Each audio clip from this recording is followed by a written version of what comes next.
Hello students, मैं प्रियंका कौशिक अपने channel a centre for study में आप लोगों का स्वागत करती हूँ। आज मैं chapter number 4 that is the carbon and it's compounds of class 10th करवाने वाली हूँ, जो बहुत ही इम्पोर्टेंट होने वाला है विद एनसीईआरटी लाइंस। तो देखो स्टूडेंट्स, इसमें जो मैंने नोट्स प्रिपेयर करे हैं वो इस तरीके से प्रिपेयर करें कि जो एनसीईआरटी की एक भी लाइन छूटे ना। तो कंप्लीट देखो, मैं 100% तो नहीं बोलूँगी, लेकिन 98% जो बुक से लिया है मैंने, टोटली आप लोगों की बुक से लिया गया है और कंप्लीट एकदम अच्छे से नोट्स को प्रिपेयर करा है। आई होप आप लोगों को पसंद आएंगे। तो चैनल को लाइक, शेयर और सब्सक्राइब जरूर करें और कमेंट सेक्शन में ज़रूर डालें कि मैम हमें इस चैप्टर के नोट्स चाहिए हैं, तो मैं आप लोगों को वो वीडियो प्रोवाइड करवा दूँगी। तो कार्बन एंड इट्स कंपाउंड्स में हम क्या देखेंगे? सबसे पहले कि कार्बन प्रेजेंट हमारी अर्थ क्रस्ट पे कैसे है, कार्बन हमारे एटमॉस्फेयर में कैसे है। तो इसमें हम अर्थ क्रस्ट पे हमारा जो कार्बन है वो कितना परसेंट है? 0.02%। लेकिन अगर बात करें एटमॉस्फेयर की, जो कार्बन डाइऑक्साइड की फॉर्म में है, दैट इज़ 0.03% है। तो जो कार्बन है हमारा, इसमें क्या होता है? कोवेलेंट बॉन्डिंग होती है। अब हमें नहीं पता है कि जो कोवेलेंट बॉन्डिंग है वो क्या होती है, जो आयनिक बॉन्डिंग है वो क्या होती है। तो मैं आप लोगों को थोड़ा सा बेसिक बताऊंगी पहले, उसके बाद चैप्टर शुरू करेंगे, जिससे हमें अच्छे से समझ में आ जाएगा कि क्या कोवेलेंट बॉन्डिंग है और क्या आयनिक बॉन्डिंग है। तो कोवेलेंट बॉन्डिंग है, उसमें क्या होता है? म्यूचुअल शेयरिंग होता है इलेक्ट्रॉन का। इसे या तो सिंगल इलेक्ट्रॉन का भी हो सकता है, 2 का भी हो सकता है, 3 का भी हो सकता है। वो क्या होता है? शेयरिंग ऑफ इलेक्ट्रॉन, यानी कि वो अपने इलेक्ट्रॉन कंपाउंड बनाते टाइम अगर दूसरे के साथ कंबाइन हुआ तो उसको कंप्लीट ना देके उसको शेयर करता है। जैसे अगर मैं एग्जांपल दूं, कार्बन का ही लेंगे एक एग्जांपल हम। कार्बन खुद का ही देख लो, कार्बन दूसरे कार्बन के साथ जब बॉन्ड बनाएगा तो क्या करता है? इसको जो अपना इलेक्ट्रॉन है ना भाई, जो कार्बन है ना, वैलेंसी 4 होती है, 2 किसी अन्य के साथ ऐसे क्या होगी? कार्बन, ठीक है। तो 4 वैलेंसी है, तो टोटल देखो, एक जो ये वाला कार्बन है वो इससे शेयर कर रहा है, ये वाला कार्बन है वो इससे शेयर कर रहा है, यानी कि अपने ऑक्टेट को पूरा कर रहे हैं। ऑक्टेट से मेरे को ध्यान आया कि एक बेसिक आइटम के बारे में बेसिक मैंने वीडियो डाली हुई है about 9th and 10th class, basic of atom. तो वो वीडियो आप लोग जरूर जाके देख लेना, तो ये चैप्टर आप लोगों को इजीली समझ में आ जाएगा। सबसे बेसिक है, उसमें मैंने atomic structure, electronic configuration, valency सब कुछ अच्छे से डिफाइन किया हुआ है। इलेक्ट्रॉन स्ट्रक्चर तक अच्छे से डिफाइन करा हुआ है। तो वहाँ से देखोगे तो ये वाली वीडियो आप लोगों को अच्छे से समझ में आ जाएगी। तो देखो क्या हो रहा है यहाँ पे, यानी कि ये किसी अन्य के साथ जाके शेयर करेगा। तो ये क्या कर रहे हैं? कंप्लीट एक दूसरे को ना देके क्या कर रहे हैं? शेयरिंग कर रहे हैं। तो जहाँ पे शेयरिंग होगी इलेक्ट्रॉन की, वो क्या होता है? हमारा कोवेलेंट बॉन्ड होता है। आगे मैं जो हमारा डॉट स्ट्रक्चर है वो करवाऊंगी, उसमें और भी अच्छे से समझ में आ जाएगा। लेकिन आयनिक में क्या होता है? जैसे हमारा NaCl है, Na क्या करेगा? Na+ बनाएगा, प्लस में Cl माइनस। तो इसने क्या बनाया? पॉजिटिव चार्ज बनाया, क्या करके? किसी को एक इलेक्ट्रॉन दे के। तो जो Cl में क्या थे? क्लोरीन का एटॉमिक नंबर 17 होता है, इलेक्ट्रॉनिक कन्फिग्रेशन क्या होगा? 287 होएगा। तो ये क्या करेगा? 1 की रिक्वायरमेंट है इसको, और यहाँ पे कितना है इलेक्ट्रॉनिक कन्फिग्रेशन? 2, 8 और 1। अब इसके पास यहाँ तक कंप्लीट है ना ऑक्टेट, तो ये क्या करेगा? किसी को 7 लेने की बजाय क्या करेगा? 1 किसी को दे देगा। तो 1 किसको दे देगा? एक क्लोरीन को दे देगा, और पॉजिटिव बन जाएगा, कैटायन बन जाएगा। और जो क्लोरीन है वो उससे लेके क्या बन जाएगा? एनायन बन जाएगा। तो यहाँ पे आपका क्या हो रहा है? एक इलेक्ट्रॉन कंप्लीटली ट्रांसफर हो रहा है। और यहाँ पे क्या हो रहा है? Mutual sharing. म्यूचुअल का मतलब दोनों साइड से शेयरिंग हो रही है। कंप्लीट ट्रांसफॉर्मेशन ना देके क्या करते हैं कि शेयरिंग कर लेते हैं, भाई तू भी रख ले और मैं भी रख लेता हूँ। जैसे मैं आप लोगों की एग्जांपल देती हूँ। एक बच्चा है, टिफिन लेके आता है, लंच बॉक्स लेके आता है, लेकिन दूसरा बच्चा जो कि लंच नहीं लाया है। अब उस टिफिन वाले के पास क्या है? 2 रोटियां हैं। तो एक बोल रहा है कि तू मेरे को दे दे सारी, वो दूसरा बोल रहा है नहीं मैं तेरे को नहीं दूंगा। फिर वो दोनों आपस में बातें करके थोड़ा सा कंक्लूजन निकालते हैं कि भाई ऐसा करते हैं, तू भी भूखा नहीं रहेगा, मेरा भी ये नहीं रहेगा कि भूखा रहूंगा। दोनों ऐसा करते हैं, एक रोटी तू खा ले, एक रोटी मैं खा लेता हूँ। इससे क्या हो जाएगा? दोनों का काम चल जाएगा। तो ऐसे ही हमारे जो कार्बन कंपाउंड्स है वो बनते हैं। तो जो कार्बन है आपका कंप्लीट ट्रांसफर ना करके क्या करता है, इलेक्ट्रॉन्स की शेयरिंग करता है। ठीक है, यहाँ तक बात। तो ये हमारा क्या हो जाएगा, कोवेलेंट बॉन्ड हो जाएगा। तो कोवेलेंट बॉन्ड हमारे सब में होते हैं, जो कार्बन के कंपाउंड्स होते हैं ना उनमें सब में कोवेलेंट बॉन्डिंग होती है। नेक्स्ट हमारा क्या हो गया, आयनिक हो गया, जिसमें कंप्लीट ट्रांसफर है। तो यही दिया गया, the mutual sharing of one और more pair of electron between two atoms is called covalent bonding. Carbon compound इसके एग्जांपल हो जाएंगे। नेक्स्ट में आयनिक बॉन्डिंग क्या हो जाएगा, कंप्लीट ट्रांसफर है, जो मैंने NaCl का एग्जांपल दिया था कि Na ने कंप्लीटली अपना किसको दे दिया, क्लोरीन को दे दिया। तो ये आपके एग्जांपल हो जाएंगे NaCl MgO2। ठीक है, अब डिफरेंस क्या है कोवेलेंट बॉन्डिंग में और आयनिक बॉन्डिंग में।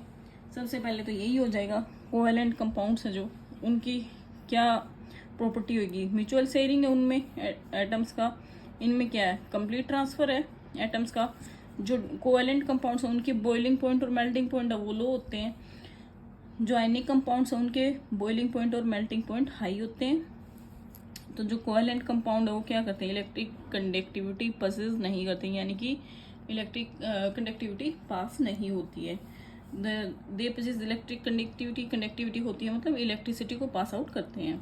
फोर्स ऑफ अट्रैक्शन होता है जो कोवेलेंट कंपाउंड में, वो कैसा होता है, नॉट स्ट्रॉन्ग।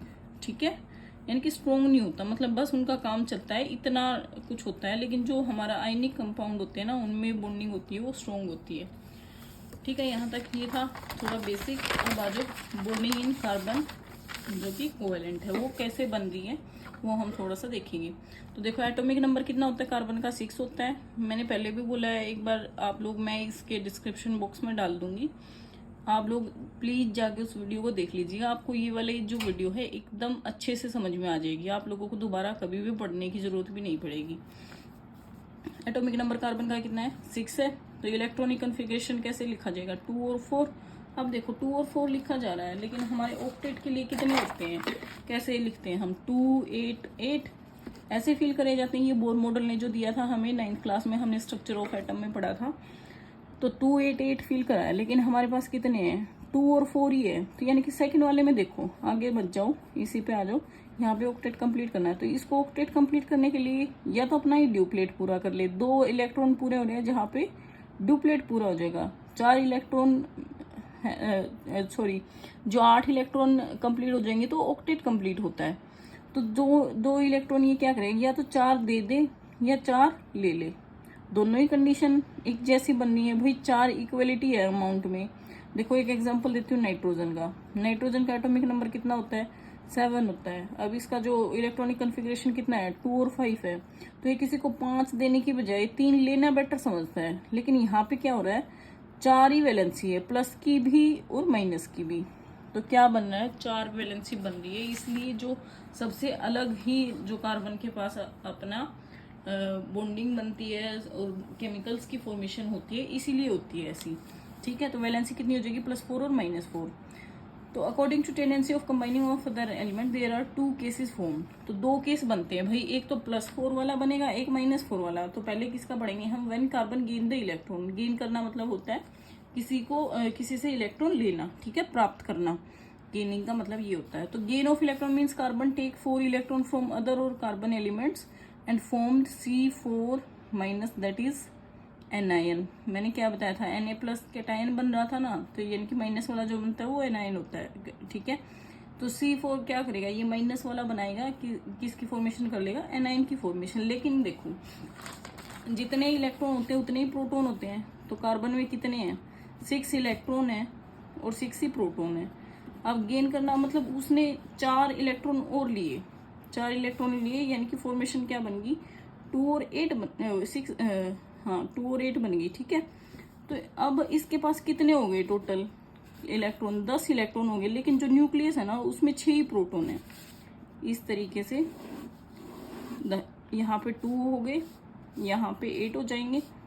ये हमारा इलेक्ट्रॉनिक एटॉमिक स्ट्रक्चर है किसका, कार्बन का। ठीक है, यहाँ पे 8 हो गए। देखो ये वाले 4 मान लो बाद में एक्स्ट्रा ऐड करें, हमें जो इसको चाहिए थे, ये वाला 4 ऑलरेडी थी यहाँ पे। अब देखो यहाँ पे जो इसका न्यूक्लियस है उसमें कितने हैं, 2 और 4 ही हैं, यानी कि 6 प्रोटॉन ही है। लेकिन यहाँ पे 6 प्रोटॉन, इलेक्ट्रॉन कितने आ गए, 10 इलेक्ट्रॉन आ गए।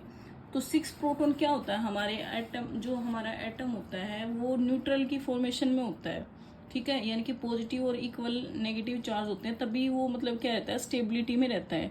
लेकिन देखो यहाँ पे 6 प्रोटॉन हो गए, यानी कि 6 प्रोटॉन पे पॉजिटिव चार्ज है और 10 इलेक्ट्रॉन पे कैसा नेगेटिव चार्ज होता है, तो ये वाला चार्ज ज़्यादा हो गया ना, 10 इलेक्ट्रॉन्स का चार्ज 6 प्रोटॉन का कम हुआ, तो वो उसको होल्ड नहीं कर पाते हैं, ठीक है। कंडीशन क्या आती है देखो, but it would be difficult for the nucleus with 6 proton to hold on the electrons. तो जो 10 इलेक्ट्रॉन हो गए हैं उसकी कैपेसिटी उसको रखने की नहीं है, ठीक है, न्यूक्लियस की कैपेसिटी नहीं है कि वो स्टेबिलिटी में रख पाए, ठीक है। यहाँ तक आगे बात करते हैं। जब कार्बन लॉस करता है, इलेक्ट्रॉन को लॉस कर रहा है, मतलब किसी को दे रहा है, वो दे रहा है तो क्या बनाएगा, कैटायन की फॉर्मेशन बनाएगा, दैट इज C4+ की फॉर्मेशन करेगा, but it would require a large amount of energy. और अगर किसी को दे रहा है तो उसकी जो बहुत ही लार्ज अमाउंट एनर्जी लगेगी, जब क्या होगी, जो 4 इलेक्ट्रॉन है रिमूव होंगे, क्योंकि अच्छे से बाउंड कर रखा है। यहाँ पे देखो 4 इलेक्ट्रॉन, सेम वही कंडीशन आ जाएगी। अब यहाँ पे 2 हैं, यहाँ पे 4 हैं सेकेंड वाले में, तो इन चारों को निकालने के लिए देखो यहाँ पे कितने क्लोज हैं, तो स्ट्रॉन्गली बाउंड है ना इससे, तो यहाँ से इनको रिमूव करने के लिए काफ़ी ज़्यादा एनर्जी की ज़रूरत पड़ेगी। तो ये भी थोड़ा सा हमें बहुत ही मुश्किल केस लग रहा है। तो उसमें अब आगे क्या होता है देखो, energy to remove 4 electron living behind carbon cation with 6 proton in its nucleus holding on to just 2 electron. अब न्यूक्लियस के पास 2 इलेक्ट्रॉन बचते हैं, लेकिन ये दोनों में ही प्रोसेस क्या आ रही है, यहाँ पे तो बहुत ही ज़्यादा एनर्जी लग रही है और यहाँ पे होल्ड करना मुश्किल हो रहा है, कि इनको 10 इलेक्ट्रॉन्स को 6 प्रोटॉन के द्वारा होल्ड करना बहुत ही मुश्किल हो रहा है। तो कार्बन क्या करता है, दोनों ही परिस्थितियों को ओवरकम करता है। ओवरकम मतलब ये एक साझेदारी करता है कि भाई हम ना तो लेंगे ना ही देंगे, हमें ये दोनों में ही दिक्कत हो रही है। वही सेम बच्चे वाली जो लंच बॉक्स लाया है उसके लिए, भाई ना तो मैं तेरे को पूरी दोनों रोटियां दूंगा, ना ही मैं दोनों खाऊंगा, मैं तेरे को एक तेरे को दे दूंगा, एक मैं खा लूंगा, तो दोनों का काम चल जाएगा।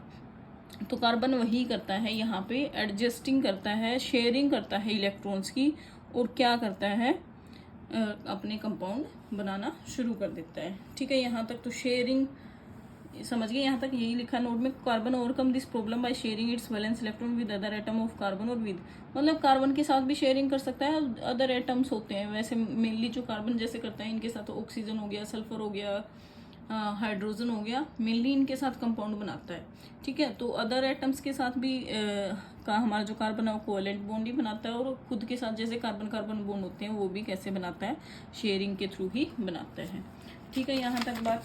आगे हम बात करते हैं इलेक्ट्रॉन डॉट स्ट्रक्चर की। अब electron dot structure last video को देख लेना तो अच्छे से समझ में आ जाएगा। वहाँ पे मैंने एटॉमिक स्ट्रक्चर भी बनाए हुए हैं, तो वैलेंसी वगैरह सब लिखा हुआ है। तो देखो सबसे पहले हम बात करते हैं मॉलिक्यूल ऑफ हाइड्रोजन। हाइड्रोजन के मॉलिक्यूल के लिए हम कैसे बनाएंगे atomic structure. Atomic number hydrogen का हमारा कितना होता है 1, इलेक्ट्रॉनिक कन्फिग्रेशन भी कितना होगा 1, वैलेंसी भी कितनी हो जाएगी 1।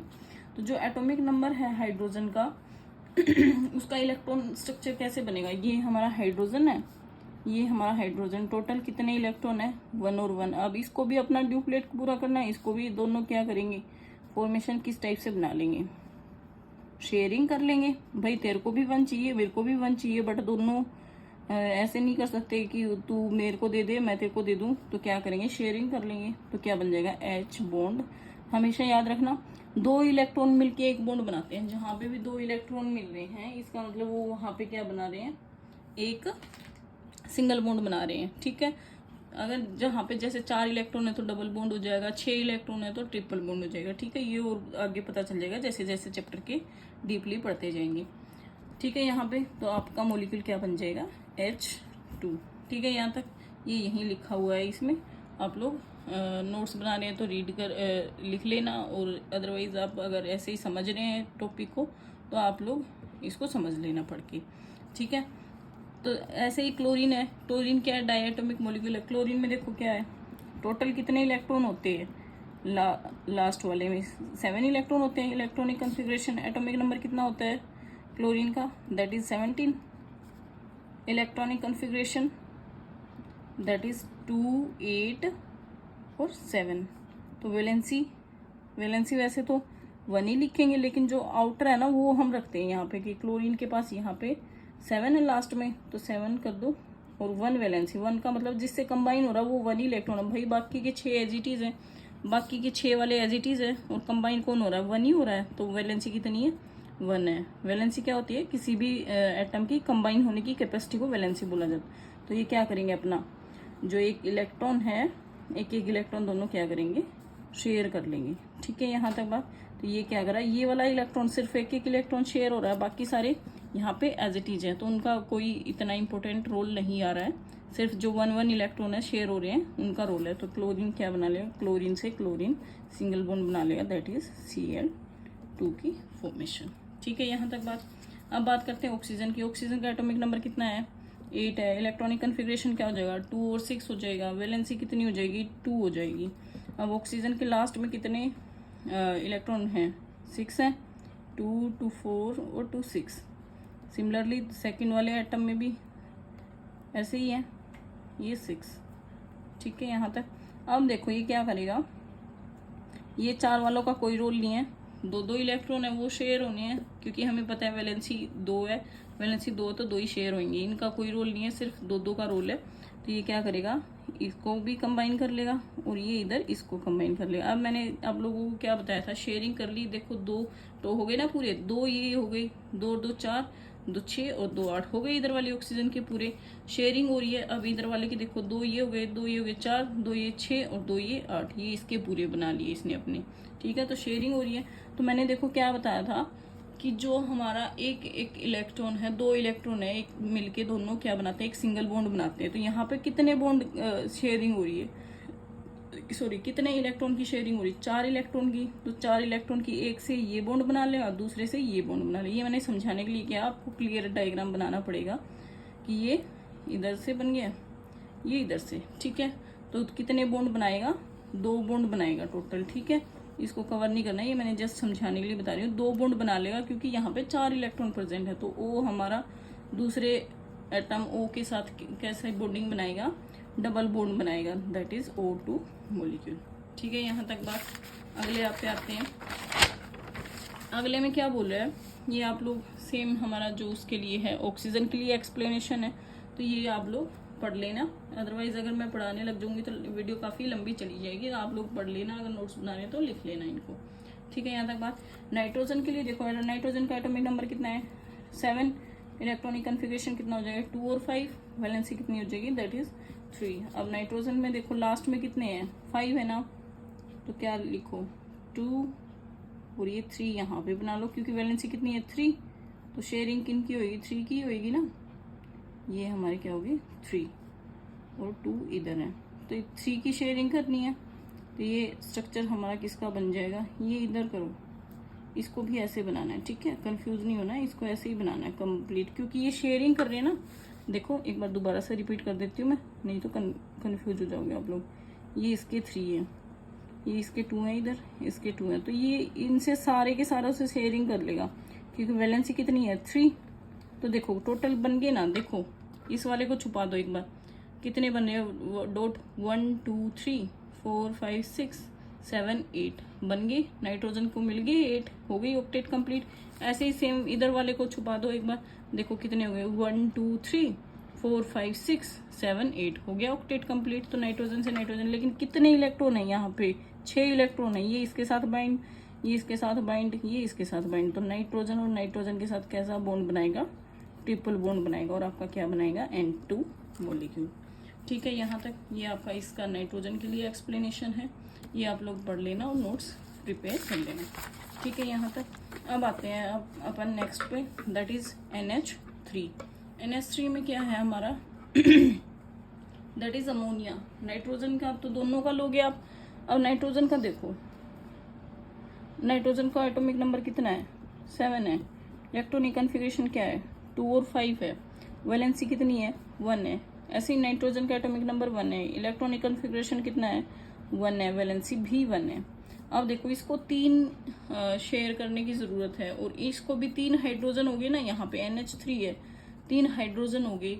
तो 3 हाइड्रोजन के लिए इसको भी क्या चाहिए, 3 इलेक्ट्रॉन्स चाहिए, है ना, 3 इलेक्ट्रॉन्स चाहिए। तो देखो कैसे बनाओगे, ये हमारा नाइट्रोजन है, नाइट्रोजन के पास 2 इधर है एक इधर है, एक इधर है, एक इधर है, तो 3 ये वाले जो वैलेंसी वाले हैं, ये 2 इनका कोई रोल नहीं है। एक हाइड्रोजन यहाँ बना दो, 3 हाइड्रोजन्स कनेक्ट हैं, एक हाइड्रोजन यहाँ बना दो, एक हाइड्रोजन यहाँ बना दो, तो क्या करेगा, नाइट्रोजन शेयर कर लेगा हाइड्रोजन के साथ अपने 3 इलेक्ट्रॉन।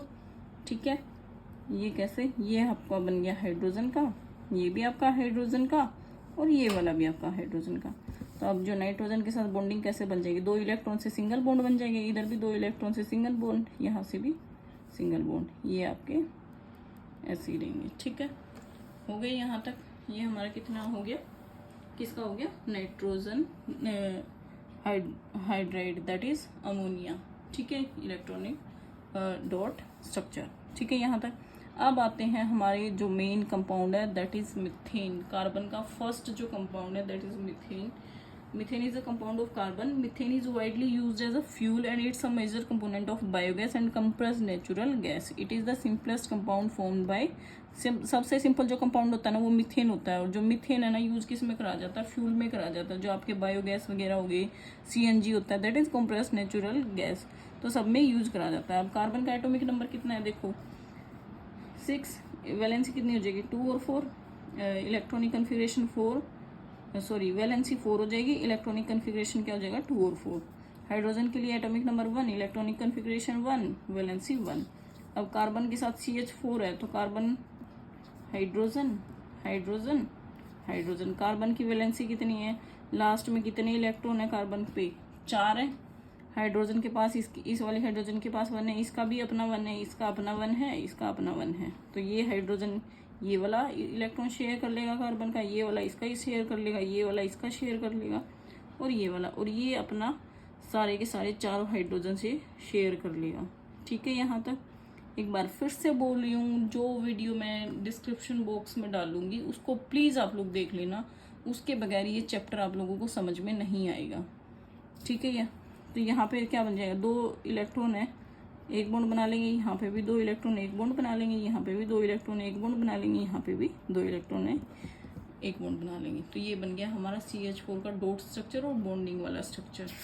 ठीक है, यहाँ तक बात। अब आगे देखो, हाइड्रोजन हैज ए वैलेंसी, ये एकदम एक्सप्लेनेशन है, ये आप लोग इजीली पढ़ लोगे, जो मैंने एक्सप्लेन कराया सिमिलर वैसा ही है। नेक्स्ट है हमारा अलॉयट्रोप्स ऑफ कार्बन। तो अलॉयट्रोप्स में देखो क्या है, डायमंड है, ग्रेफाइट है, फ्लोरीन्स है। तो अलॉयट्रोप्स होते क्या हैं, एक जैसे कार्बन है, कार्बन के अलग अलग फॉर्म है जो हमें मतलब अपने अर्थ क्रस्ट पे एटमॉस्फेयर में मिलते हैं। तो कार्बन के टोटल 3 रूप मिलते हैं हमें, जो कौन कौन से हैं, डायमंड है, ग्रेफाइट है और फ्लोरीन है। तो अलॉयट्रोप्स की डिफाइन कर दो कि existence of a chemical element in 2 और मोर form which may differ in the arrangement of atom in crystalline solid or in the occurrence of molecule that contain different number of atoms। यानी कि इनमें number of atom अलग अलग होंगे, bonding है वो अलग मिल जाएगी आपको, वो आगे पता चलेगा कि इसमें कौन सी बॉन्डिंग है, कैसी है, डायमंड में कैसी है, ग्रेफाइट में कैसी है, फ्लोरीन्स में कैसी है सॉरी। तो देखो जो एग्जिस्टेंस है हमें कैसे मिल रही है, arrangement of atom in crystalline solid और in the occurrence of molecule that contain different. तो इसमें नंबर ऑफ एटम डिफरेंट होते हैं, इनकी जो फॉर्मेशन है, अरेंजमेंट है वो अलग अलग होती है। ठीक है, तो अलॉयट्रोप सबसे पहले पढ़ेंगे हम डायमंड का। जो डायमंड है हमारा, उसमें क्या हो रहा है, हर एक कार्बन क्या हो रहा है, 4 दूसरे कार्बन एटम से बाउंड होता है। तो जो कार्बन की कैपेसिटी है ना बॉन्ड बनाने की, वो कितनी हमने पढ़ा है, 4 बॉन्ड बनाने की कैपेसिटी है। ठीक है, तो जो डायमंड है उसमें 4 बॉन्ड से ही कनेक्ट है, यानी कि 4 कार्बन से। कैसे कनेक्ट है देखो इस टाइप से, ये कार्बन है, यहाँ पे भी कार्बन है, यहाँ पे भी कार्बन है, यहाँ पे भी, यानी कि 4 कार्बन से बाउंड है। एक कार्बन है ना वो 4 कार्बन से घिरा हुआ है, सराउंडेड है। ठीक है, अगला क्या है, डायमंड हार्डेस्ट सब्सटेंस होता है, और जो डायमंड है वो प्योर कार्बन की फॉर्मेशन है at the high pressure and temperature. अगर हम किसी भी डायमंड के यानी कि किसी भी कार्बन का जो डायमंड बना हुआ है आपका सिंथेसाइज करें प्योर कार्बन से, तो क्या करना पड़ेगा, हमें हाई प्रेशर देना पड़ेगा और हाई टेम्परेचर उसे प्रोवाइड करवाना पड़ेगा। ठीक है, ये जो डायमंड होता है ये इलेक्ट्रिसिटी को कंडक्ट नहीं करता, ये इंसुलेटर होता है। ठीक है, यहाँ तक। आगे बात करें मैं एक 3D स्ट्रक्चर आप लोगों को दिखाऊंगी इधर, जो हमें डायमंड का मिलेगा। नेक्स्ट ऐसे ही हम ग्रेफाइट का पढ़ेंगे। ग्रेफाइट में क्या है, जो एक कार्बन है ना वो 3 कार्बन से बाइंडेड है। 3 कार्बन से किस तरीके से बाउंड है, तो जो एक कार्बन एटम है ना उसमें क्या हो जाएगा, वहां पे डबल बॉन्ड मिलेगा, क्योंकि जो हमारा कार्बन है वो कितनी कैपेबिलिटी रखता है, 4 कार्बन बॉन्ड बनाने की, 4 बॉन्ड बनाने की कैपेसिटी रखता है। तो एक कार्बन तो 3 ही होंगे, लेकिन जो बॉन्ड देखो 2 बॉन्ड यहाँ पे बन गए, एक यहाँ पे बन गया, एक यहाँ पे, टोटल 4 बॉन्ड ही बनाएगा। तो लेकिन यहाँ पे जो कार्बन है, एक कार्बन 3 कार्बन से बंधा हुआ है, ठीक है, 3 कार्बन से घिरा हुआ है, सराउंडेड है, या बोल सकते हो 3 कार्बन से बॉन्डेड है, ठीक है। और जो एक कार्बन होएगा ना वो डबल बॉन्ड है, इसलिए जो टोटल कार्बन के बॉन्ड कितने हो जाएंगे, 4 हो जाएंगे। ये लिखा है in graphite each carbon atom is bonded to 3 other carbon atom in same plane giving a hexagonal array. One of the bond is double, one double होता है, that it is satisfied the valency of carbon. Graphite smooth और slippery होता है और good conductor होता है electricity का। यहाँ मैं आप लोगों को 3D स्ट्रक्चर दिखाऊंगी ग्रेफाइट का। ये हमारा 3D स्ट्रक्चर है, किसके लिए, ग्रेफाइट के लिए। आप लोग अच्छे से डायग्राम बना लेना, डायमंड का भी, ग्रेफाइट का भी और फुल्लिन्स का भी। अब फुल्लिन्स में C60 फॉर्मूला है, यानी कि जो टोटल कार्बन नंबर होते हैं वो 60 होते हैं। ये एक ऐसा एलोट्रोप है जिसमें फुटबॉल की तरह से शेप होती है, यानी कि टोटल इसका कंप्लीट हम स्ट्रक्चर देखें तो एक फुटबॉल की फॉर्मेशन की तरह इसका स्ट्रक्चर होता है। ये डिजाइन करा था किसने, बकमिस्टर फुलर ने करा था, इसलिए इसका नाम क्या पड़ा था, फुल्लिन्स पड़ा था। इजीली समझ में आ जाएगा आप लोगों को। आगे हम पढ़ते हैं versatile nature of carbon. Versatile का मतलब देखो क्या है, वर्सेटिलिटी से मतलब है यहाँ पे जो कार्बन है ना, हमारा जो कार्बन है सबसे ज्यादा कंपाउंड बनाता है, यानी कि जो पीरियोडिक टेबल पढ़ते हैं ना हम, उसमें कार्बन ऐसा एलिमेंट है जो सबसे ज्यादा कंपाउंड की फॉर्मेशन करता है। तो ऐसा क्यों हो रहा है वो हमें जानना है। तो ऐसा नेचर क्यों है कार्बन का, तो देखो यहाँ पे 2 फैक्टर डिपेंड करते हैं। यही लिखा है यहाँ पे मैंने, the number of carbon compound whose formula are known. हमें उनके फॉर्मूले भी पता है, जो केमिस्ट वगैरह बनाते हैं तो मिलियंस ऑफ फॉर्मूले किसके हैं, कार्बन के कंपाउंड्स के हैं।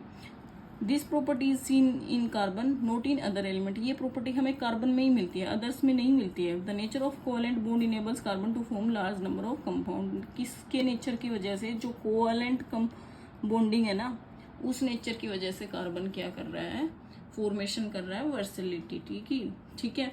तो 2 फैक्टर कौन कौन से हैं इसमें हम देखेंगे। First is the catenation property. Catenation property क्या है, एक यूनिक एबिलिटी है कि ये क्या करता है, फॉर्मेशन बना रहा है, जैसे एक कार्बन से दूसरे कार्बन से कनेक्ट होने की। किस तरीके से कनेक्ट होते हैं देखो, यानी कि फॉर्मेशन किसकी होती है, लॉन्ग चेन की फॉर्मेशन, यानी कि carbon carbon carbon carbon carbon, इस तरीके से कार्बन कार्बन कार्बन, इस तरीके से, मतलब बहुत ही लंबी लंबी चेन बनाता है कार्बन। तो ये जो फॉर्मेशन है, ये जो प्रॉपर्टी है उसको क्या बोला जाता है, कैटेनेशन प्रॉपर्टी। और ये बॉन्ड की फॉर्मेशन करके, कोवैलेंट बॉन्ड की फॉर्मेशन करके मॉलिक्यूल्स बनाता है, इस प्रॉपर्टी को क्या बोला जाता है, कैटेनेशन प्रॉपर्टी। दीज एटम्स में have long chain of carbon atom arranged in ring. ये आपके रिंग की फॉर्मेशन में भी हो सकते हैं, जैसे हमारा बेस्ट एग्जांपल बेंजीन होता है। तो बेंजीन इस टाइप से होता है हमारा, 6 कार्बन होते हैं इसमें, फॉर्मूला होता है C6H6, ये भी C, यहाँ पे C, यहाँ पे C, यहाँ पे C, तो ये यहाँ पे एक डबल बॉन्ड हो जाएगा, यहाँ पे H, यहाँ पे डबल बॉन्ड हो जाएगा, यहाँ पे H, एक यहाँ पे डबल बॉन्ड हो जाएगा, हर जगह पे H कनेक्ट होगा, तो क्या हो जाएंगे C6H6, ठीक है। यहाँ पे बेंजीन हमारा बेस्ट एग्जांपल है रिंग फॉर्मेशन का। तो ये आपके जो रिंग फॉर्मेशन भी हो सकती है। यहाँ पे only single bond carbon molecule called saturated compound, double triple bond carbon molecules called unsaturated compound. ये थोड़ा सा एक्सप्लेन में भी नेक्स्ट वीडियो में हम एक्सप्लेनेशन अच्छे से पढ़ेंगे, लेकिन यहाँ पे जान लो जो सिंगल बॉन्ड की फॉर्मेशन हो रही है, जहाँ पे जैसे CH4 मीथेन बन रहा था हमारा, तो वो क्या है, सिंगल बॉन्ड वाले क्या है हमारे सैचुरेटेड कंपाउंड, यानी कि और ब्रेक डाउन नहीं करा जा सकता, उतनी फॉर्मेशन है, उससे ज्यादा ब्रेक डाउन नहीं किया जा सकता। लेकिन जो डबल और ट्रिपल बॉन्ड वाले होते हैं ना, वो हमारे अनसैचुरेटेड होते हैं। अनसैचुरेटेड का मतलब जैसे C डबल बॉन्ड C है, तो इसको मैं आगे और ब्रेक डाउन कर दूंगी, यानी कि और ब्रेक डाउन कर सकते हैं इजीली। क्या करेंगे, तो डबल बॉन्ड किसको बना लेगा, सिंगल बॉन्ड को, और जो ट्रिपल बॉन्ड है वो ब्रेक डाउन होगी, या तो डबल बना लेगा या सिंगल बॉन्ड बना लेगा, ठीक है। यहाँ तक बात। तो सैचुरेटेड में कौन से आ जाएंगे, सिंगल बॉन्ड वाले कंपाउंड आ जाएंगे, और अनसैचुरेटेड में जो डबल ट्रिपल बॉन्ड वाले हैं वो आ जाएंगे। अब यहाँ पे नोट में लिखा है कि जो सिलिकॉन है ना वो भी इस तरीके से हाइड्रोजन के साथ मिलकर लंबी लंबी चेन बनाता है, कहाँ तक कि 7 और 8 एलिमेंट्स की बनाता है, ठीक है। लेकिन जो ये वाला जो सल्फर है वो हाइड्रोजन से जो कंपाउंड बनाता है ना वो बहुत ही रिएक्टिव होते हैं, और जो कार्बन कार्बन बॉन्ड होता है ना वो बहुत ही स्ट्रॉन्ग होता है और स्टेबल होता है। लेकिन जो सिलिकॉन वाले हैं वो रिएक्टिव होते हैं और स्टेबल नहीं होते, इसलिए फॉर्मेशन नहीं बना पाते हैं, ठीक है यहाँ तक। उसके बाद सेकंड फैक्टर की बात करेंगे। सेकंड फैक्टर में क्या बोल रहे हैं कि जो कार्बन है हमारा उसके पास क्या है, 4 वैलेंसी है, मतलब दोनों ही टाइप की वैलेंसी है, प्लस की 4 भी है, माइनस की 4 भी है। तो दोनों टाइप की वैलेंसी होने की वजह से कैसी प्रॉपर्टी रख रहा है, टेट्रा वैलेंसी प्रॉपर्टी रख रहा है, जो कि इसके जो वर्सेटिलिटी नेचर के लिए रिस्पॉन्सिबल है, ठीक है यहाँ तक। Compound of carbon are formed with oxygen, किस किस के साथ बनते हैं, ऑक्सीजन के साथ, हाइड्रोजन के साथ, नाइट्रोजन के साथ, सल्फर के साथ, क्लोरीन के साथ और अदर एलिमेंट्स के साथ, ठीक है। मतलब कुछ और भी एलिमेंट्स होते हैं लेकिन मेनली हमें इन्हीं से मिलते हैं जो कार्बन कंपाउंड बनाता है, ठीक है यहाँ तक बात। अब नोट में देखो क्या लिखा है, bond that carbon form with most other element very strong making these compound making stable exceptionally, यानी कि कार्बन जो फॉर्मेशन कर रहा है ना दूसरे कंपाउंड के साथ वो क्या बनते हैं, स्ट्रॉन्ग फॉर्मेशन होती है, स्ट्रॉन्ग बॉन्ड होते हैं। इसकी वजह से जो हमारे कंपाउंड है वो स्टेबल बनते हैं अदर के कंपेयर में। अदर क्या बनाए, जैसे सल्फर का एग्जाम्पल लिया था, रिएक्टिव बना रहा है, लेकिन कार्बन उनके कंपेयर में बहुत ही स्टेबल और स्ट्रॉन्ग बॉन्ड बनाता है, ठीक है। Another reason of stability is carbon size is small, जो कार्बन का साइज है वो स्मॉल है तो वो अच्छे से बाउंड करके रखता है बॉन्डिंग को, ठीक है, तो ब्रेक डाउन नहीं होने देता है, ये और एक मेन रीजन होता है। This enables to hold nucleus on share pair of electron strongly, तो इसकी वजह से जो न्यूक्लियस है स्मॉल साइज होने की वजह से अच्छे से बाउंड करके रखता है। भाई एक जिसकी रेडियस छोटी सी है तो वो क्या करेगा, अच्छे से बाउंड कर लेगा ना, उनको जाने नहीं देगा कहीं भी। लेकिन एक बड़ा साइज वाला है, बड़े साइज वाले के लिए जो इलेक्ट्रॉन है, जैसे एक ऐसे बना हुआ फॉर्मेशन, भाई इसके लिए एक तो प्लस और नेगेटिव, तो ये डिस्टेंस पड़ा हुआ है ना, जो हमारा एक जैसे ग्रेविटेशन वाला लॉ होता है जिसमें क्या होता है कि जो पॉजिटिव और नेगेटिव अट्रैक्ट कैसे होंगे, भाई डिस्टेंस के रेसिप्रोकल होता है ना, आप पढ़ते हो ना, G m1 अपॉन r², तो इनवर्सली प्रोपोर्शनल होता है जो फोर्स होता है। तो अब यहाँ पे देखो डिस्टेंस ज्यादा होगी तो फोर्स कम होएगा, यानी कि उनके बीच में जो अट्रैक्शन पावर है वो कम होएगी, और अगर आर हमारी छोटी है तो अट्रैक्शन पावर ज्यादा होएगी, ठीक है। यहाँ तक अगर समझ आया है तो वीडियो को लाइक शेयर और सब्सक्राइब जरूर करें। अगर नहीं समझ आ रहा है कोई पॉइंट तो मैं आप लोगों को दोबारा रिपीट करूंगी, जो डाउट आ रहा है वो कमेंट सेक्शन में जरूर डालें। Thank you so much for watching my video, और इससे नेक्स्ट पार्ट हम अगली वीडियो में करेंगे। Thank you so much.